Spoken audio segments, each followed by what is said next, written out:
Well, what we've got up next is she has one of the most important jobs in the government. In a few months, she's going to deliver her first budget, which is a hell of a task for any politician, and very few get to do it. We are living in a world where we have to tighten our belts, and everyone in government, all public servants, have been told, look for, 6 to 7%, 6.5% off your budget, which of course is going to have people wailing and gnashing their teeth. So how is it going? We are joined by the Finance Minister, Nicola Willis. Nicola, nice to have you with us. Welcome to the platform. Good morning. Great to be on the show, Sean. All right. You have said, and the government has said, cuts across the board. Everyone's got to save some money. Is it that, if you like, brutal and blunt, that everyone is going to have to find the same savings? Or do some portfolios, some areas of government, are they already efficient? Do they have no wiggle room? And are some more bloated than others? Well, I'm yet to find an agency, Sean, that is completely well-oiled, efficient, and without a dollar spent in the wrong place. You know, just like every household, every small business, what we're asking the government to do is do an exercise of look over what you're spending, go through it, tell us where there are areas that, you think you could be getting better value for money, programs that are no longer working, because we want to make sure that those dollars are working for New Zealanders on the front line in our public services, staying in their pockets with a little bit of tax adjustments, and ensuring that we also have the money for new coalition commitments that we have made. So this is an exercise that I actually think should be routine in any good government, that public agencies are looking through their spending. And the context here, of course, is that we've had an 80% increase in government spending in the past 6 years. And I would love to know where it's all gone, because I tell you, I'm yet to meet a New Zealander who thinks there's been an 80% improvement in public services. Right. But look, let's take an example. Defence. Plunket. Ben, what's happened there? Defence. Let's have a look at the defence area. We've got the Australians calling for more spending on defence. We have a Defence Minister who says, look, we're under-resourced. I know there is a recruitment and morale problem in our defence forces, and we seem to be pursuing, if you like, a more active foreign policy that would require us to punch at least at our weight in defence issues. Surely when Judith Collins comes to you and says 6 to 7% is going to further damage an already damaged and important part of government, what do you do in those circumstances? Well, look, government agrees that strategically, over these next few years, we're going to have to make sure we enhance our defence capability so that we can work closely with our partners overseas, so that we have a defence force that's equipped for the modern challenges that New Zealand faces. However, again, just like any other agency, that doesn't mean that everything that Defence is doing now is exactly the right thing. So we've asked Defence to take part in this exercise, to have a look through the items of their expenditure to see, is there anything that actually you could be slowing down or stopping because those dollars would be better put into other purposes. And look, the reality is over these next few years, our investment in defence is going to increase. But like any other area, we want to make sure the dollars we are putting in are going in the right place. You know, I don't want to see a big build-up and back office and consultants and contractors. I want to make sure that we're getting efficiency. And look, Minister Collins, the Minister of Defence, is aligned in that, and we'll see what savings we can find. All right, let's look at police. You say there are going to be more police. That's what Mark Mitchell is promising.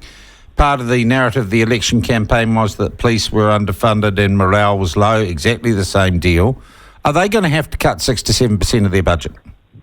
Well, police is one of those areas where every dollar we find in savings, we're going to plough back into the front line.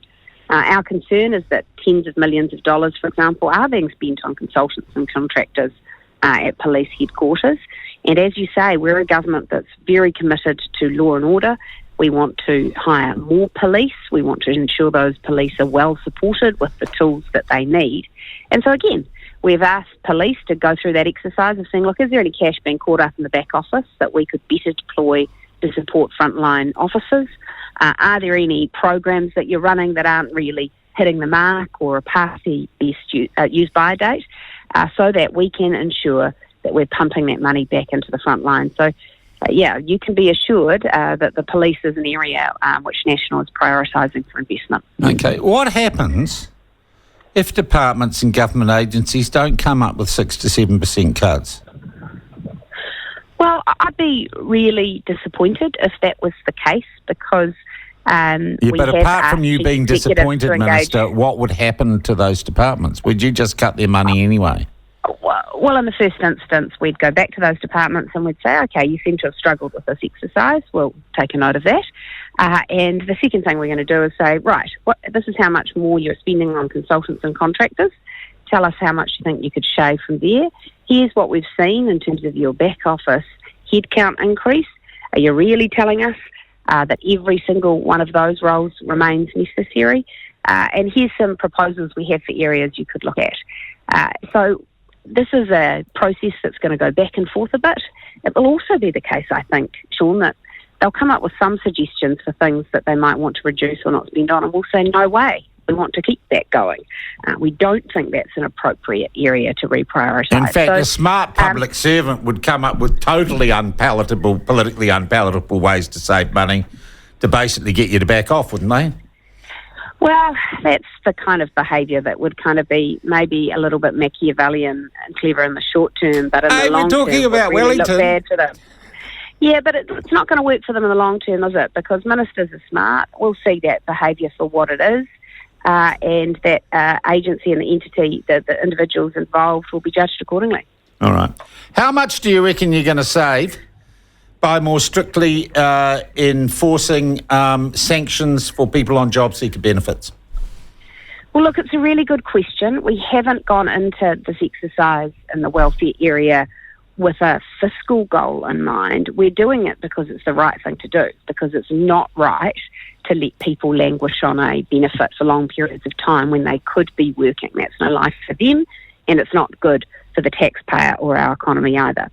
But I did do a bit of a back-of-the-envelope exercise the other day. I looked at what happened under Labor with unemployment versus job seeker numbers. And what you saw was that even while unemployment was dropping, job vacancies were increasing dramatically. The number of people on job seeker benefits was increasing massively. So around 67,000 more people on a job seeker benefit. So you multiply that out, you're looking at around $1 billion a year.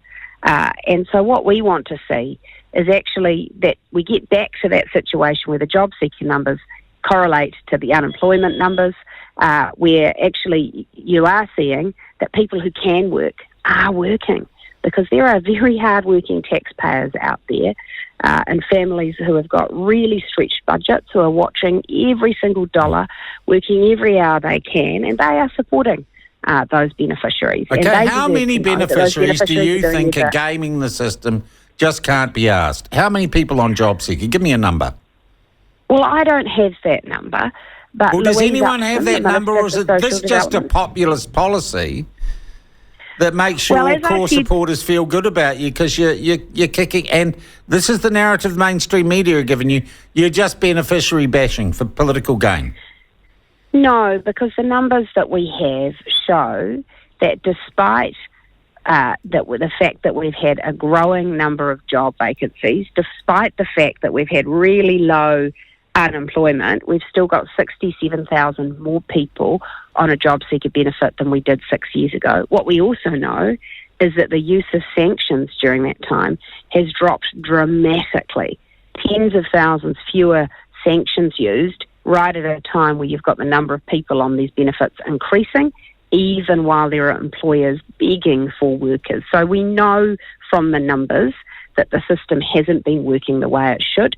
And look, our first step, Sean, it's not bashing anyone. It's simply saying, let's enforce the law as it currently stands. Yeah. The law allows for sanctions. And already last night, I think TV3 ran off and found someone in a wheelchair or with a hard luck story. You know how you're going to be painted, don't you?